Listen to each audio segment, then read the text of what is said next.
चला खेते में। काय है अरे रोपनी ओपनी होई कि बस ऐसो खलिए जाई खेतवा। ए जी सुनी, हाय देखी हमार रोपनी ओपनी करे का मन ना है आ हमके नैहर भेजवा दे। अच्छा नैहर से भात आई सुन ले हमार बात कान खोल के सुनावा।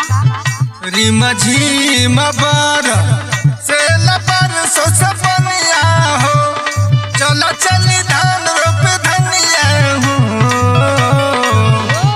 दिए हो धनी लहरत सिवनिया सगरो चानी रोपनिया चली के कराई न ले तू हो।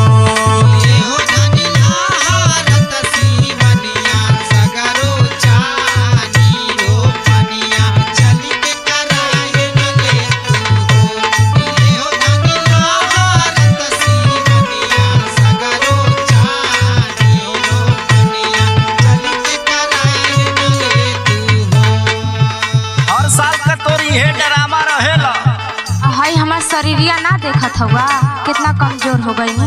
सुना सुनावा।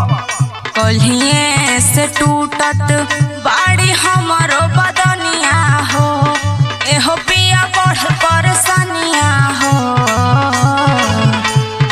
एहो पिया लगादा बनिहारी न रोपनिया जाई के करई नु लेता हो।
हर बार कई है ड्रामा रहेला।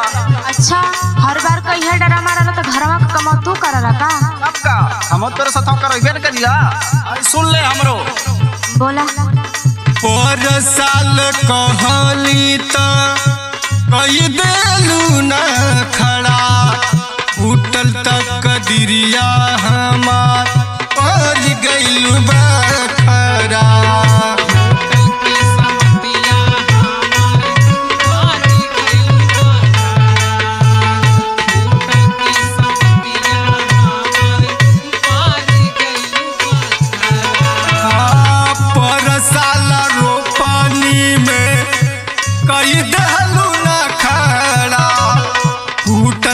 समतिया हमार पड़ गइलू बखरा, होटल की समतिया हमार पड़ गइलू बखरा, होटल की समतिया हमार पड़ गइलू बखरा।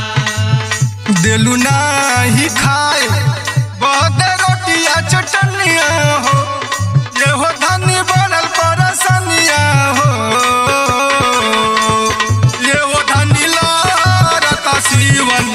सगरो चानी रोपनिया चल के कराई न ले तू हो।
जब से बियाह करके लाइल बड़ा तब से तो खटौता न हुआ।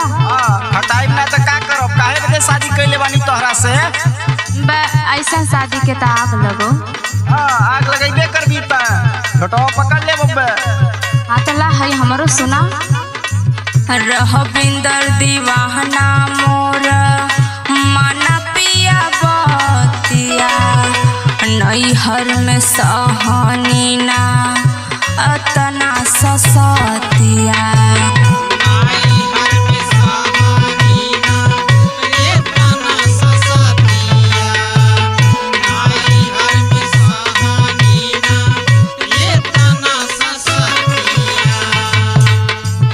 करीना कहेली बिमल मना मोर बतिया हो, तोड़ी देला खटिया के पटिया हो। एहो पिया जल्दी भयल कौआ भारी रोपनिया, तू ही करइए नु लेता हो।